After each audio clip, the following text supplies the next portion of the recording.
Hi, everyone. I've been asked to go live today and prepare a message. And the message that I've prepared is don't let go because you are somebody.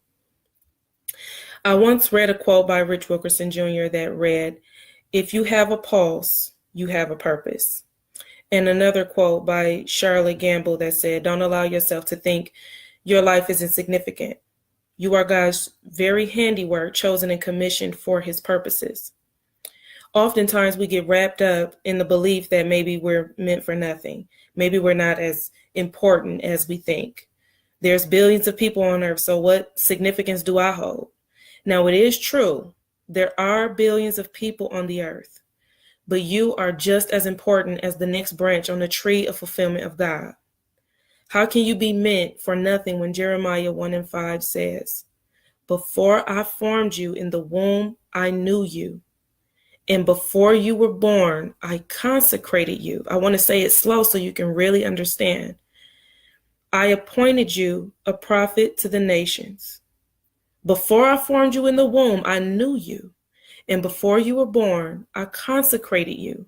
I appointed you a prophet to the nations." How can you not be important when Jesus said in John 15:16, "You did not choose me, but I chose you and appointed you, that you should go and bear fruit, and that your fruit should abide, so that whatever you ask the Father in my name, he may give it to you." Don't let go because you are somebody.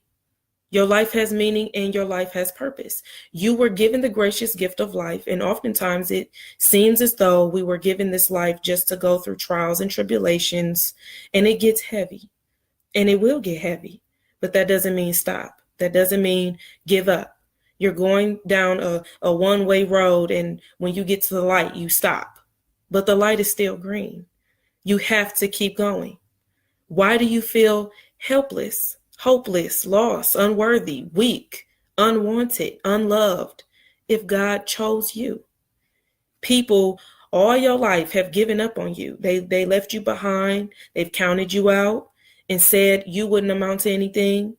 You've done everything for everyone else, but when you needed them, they weren't there. They've looked at your past and made a judgment of who they think you are, and they did not choose you. You've been feeling hopeless too long. But when you look back at all the times you weren't chosen, think about the one who did. The one who had never given up on you when you had given up on yourself. The one who, when you were on your knees feeling incapable to go on, he grabbed you under your arms and lifted you up. He chose you despite it all. How do I know that he chose me? How do I know he chose me? I'm nothing. Why do you think that when John 15:16 says in plain English, "Ye have not chosen me, but I have chosen you"? You did not choose me, but I chose you. 1 Peter 2:9 says, "But ye are a chosen generation." You are God's chosen people. I can go on and on all day about how you are chosen, how God desires you. All of the people that did not choose you in your life, but God did. He has chosen you already, even when you have not chosen him, even when you have not chosen yourself. And I want to harp on what I just said for a second, because for God to choose you is so significant. The definition of choice is an act of selecting or making a decision when faced with two or more possibilities, meaning he didn't have to, but he did it anyway because he wanted to, because he sees the possibilities in you. So why don't you? Why don't you see those same possibilities within yourself? Why are you walking when God gave you wings to fly? You are an eagle that's allowing chickens to make you think you can't soar because they can't. So you try to cluck like them because you believe them. But I dare you today to believe God. You have a purpose, so don't give up.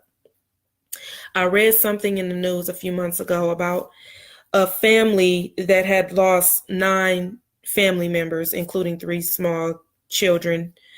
In July, a woman named Tia Coleman and her family went on a family trip to Branson, Missouri. They got on this duck boat, is what they call it. I never heard of a duck boat, but They got on this duck boat, and they were touring Branson and the whole area, and they were having a great time. The weather was really, it wasn't bad. It was cool. It was beautiful weather, and they were doing something they had never done before. Well, what happened was, out of nowhere, the weather became very bad. The sky all of a sudden was dark, clouds and everything. Keep in mind that the duck boat drivers, there were two duck boats. The duck boat drivers received a warning about the weather earlier that day, but the weather didn't look bad at all. It was nice, as I said. But at this particular moment, they had been driving around all day, because I guess you can drive around in the duck boat, but then it can also get in water. So it was time to get into the water at this point. And when they got into the water, the weather became the complete opposite of what it was. The boat in front of them, remember, there were two duck boats. And the other duck boat, it was a few feet apart and a few feet ahead of them. But for some reason, the water was rough on this one duck boat. The other boat, it had a hard time pushing through. It was moving though. Two boats in the same water, and one of them is moving and the other one is not.